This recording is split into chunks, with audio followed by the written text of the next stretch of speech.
తిరుమల కిషోర్ గారితో కాన్సిక్యూటివ్గా రెండు వెంటనే చేయడం వల్ల, నేను యాక్చువల్లీ ఈ క్వశ్చన్ ఆయన కూడా అడిగాను, వెంటనే చేయడం వల్ల ఒక మూవీ చేసామంటే ఒక యాక్టర్ కానీ సరే మీ పాయింట్ ఆఫ్ వ్యూలో చెప్తాను, ఒక డైరెక్టర్కి ఏం కావాలో ఎంత ఉంటుందో, ఆయన ఏం ఎక్స్పెక్ట్ చేస్తారు, ఆయన ఏంటో తెలిసిపోద్ది, ఆయన వే ఆఫ్ డైరెక్షన్ ఏంటి అనేది. సో సెకండ్ మూవీ కూడా ఆయనతో చేయడం కాబట్టి ఆయన స్కేల్ ఆయన ఎలా ఉంటుంది అని ఆటోమేటిక్గా మీరు అలాగే ఫిక్స్ అయిపోయారా? లేకపోతే అంటే నెక్స్ట్ ఆయన దగ్గర నుంచి ఒక్కొక్కరితో వర్క్ చేస్తుంటే ఒక్కొక్క కైండ్ ఆఫ్ ఎక్స్పీరియన్స్ వస్తుంది, కాన్సిక్యూటివ్ వర్క్ చేయడం వల్ల మొనాటనీ అన్న కనిపించిందా? లేదండి, it all depends on the kind of scripts. ఇప్పుడు మళ్ళీ సేమ్ కాంబినేషన్లో చేస్తున్నాం, ఆ ప్రెషర్ అనేది కిషోర్ కొంచెం ఉండింది, అండ్ పెద్దగా గారు maybe he felt it, you know expectations పెరుగుతాయేమో అని.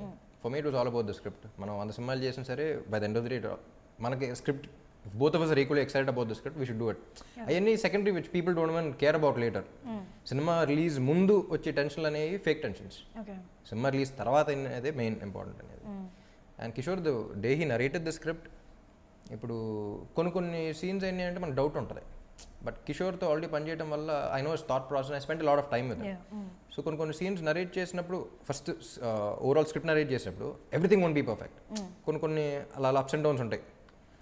సో కిషోర్ తెలియటం వల్ల అప్స్ అండ్ డౌన్స్ కూడా ఓకే పర్లేదు, I know I had that confidence in.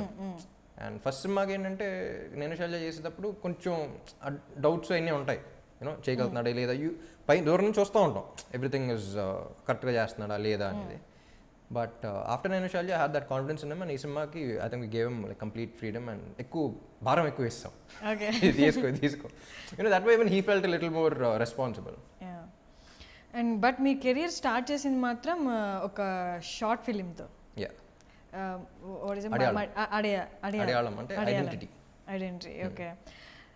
And తర్వాత కానీ ఇప్పుడు కానీ చాలామంది డిజిటల్లోకి వస్తున్నారు హీరోస్, రానా గారు తీసుకుంటే. సో మీకేమైనా ప్లాన్స్ ఉన్నాయా గెటింగ్ ఇన్ టు డిజిటల్? నేను చేసినప్పుడు డిజిటల్ కాదండి, అది నేను చేసినప్పుడు యూట్యూబ్ కూడా ఇంకా స్టార్ట్ అవ్వాలి. 2004లో స్టార్ట్ అయింది యూట్యూబ్. మీరు చేసింది 2002లో? 2000లో స్టార్ట్ చేసాం. పాప ప్రొడ్యూసర్ / డైరెక్టర్ ఫైనాన్షియల్ దీనివల్ల వెంట్ ఆన్ ఫర్ ఇయర్. అప్పుడు షార్ట్ ఫిల్మ్ అంటే ఎవరికి తెలియదు. సో ఫ్రెండ్స్ అందరూ సినిమా చేస్తాంట, సినిమా చేశాను. అవునా అంటే సినిమా కాదరా, ఒక 42 minutes అని. మరి మిగతా సినిమా ఉండదు, 42 minutes అయితే షార్ట్ ఫిల్మ్.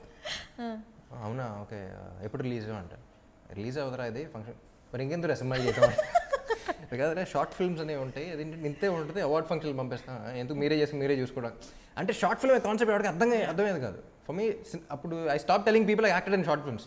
ఇప్పుడు షార్ట్ ఫిల్మ్ చేశానని చెప్తే షార్ట్ ఫిల్మ్ ఏంటని అడుగుతాడు, I have to explain the entire concept you know back in 2000. And తర్వాత 2004లో యూట్యూబ్ వచ్చి, and then 2008, 2009 the short film started coming and people started watching and ఇప్పుడు వస్తున్నారు. కానీ I did it way back and like 15-18 years back. So ఇప్పుడేమైనా plans ఉన్నాయా getting in to digital? Digital depends అండి. ఇప్పుడు I don't think digital is as big as feature films right now. So okay. And Devi Sri Prasad గారితో మీ 4-5 projects చేశారు కదా, 5th project. So ఇప్పటికే చాలా కంఫర్ట్ వచ్చేసి ఉంటుంది. ఈ మూవీకి మిమ్మల్ని మామూలుగా మ్యూజిక్ డైరెక్టర్ ఒక క్యారెక్టర్ని బేస్ చేసుకొని మ్యూజిక్ ఇస్తూ ఉంటారు. సో ఇక్కడ మీరు 4-5 మూవీస్ చేశారు కాబట్టి ఈ క్యారెక్టర్కి రామ్ని మైండ్లో పెట్టుకోవాలి, ఆ క్యారెక్టర్ మైండ్లో పెట్టుకోవాలి. సో మీరు ఆ క్యారెక్టరైజేషన్ చెప్పినప్పుడు ఆయన ఇచ్చిన అవుట్పుట్కి మీకు ఎలా అనిపించింది? యాప్ట్ అనిపించిందా? See, Devi is a person who will never he'll definitely keep me in mind. అబ్బా నువ్వు అంటే మరి ఇంత ఇవ్వాలి కదబ్బా అంటూ ఉంటాడు. బట్ ఐ థింక్ దేవి చాలా ఇంటర్వ్యూస్లో కూడా చెప్పా, ద వే హీ వర్క్స్. అప్పుడు జగడం అప్పుడు చెప్పాను చూసారా, ఆ ఎక్సైట్మెంట్ కానీ the kind of questions he use to ask Sukumar. ఇప్పటికీ అదే, ఇప్పుడు 10 years బ్యాక్ ఆ సిట్టింగ్లో కూర్చున్నప్పుడు I was like really impressed. అంటే ఇప్పుడు జాయిన్ అయినట్టు ఇండస్ట్రీలో అప్పటికే he's given like super hits Varsham కానీ అవి కానీ వస్తానంటే. ఇప్పటికీ నేను కిషోర్ దేవి కూర్చున్నప్పుడు the kind of questions he ఆస్, the kind of excitement he shows, మళ్ళీ 10 years బ్యాక్ దేవే కనపడతాడు ఇప్పటికి. And the very most important question he ఆస్ is what do you want me to convey in the song through the song.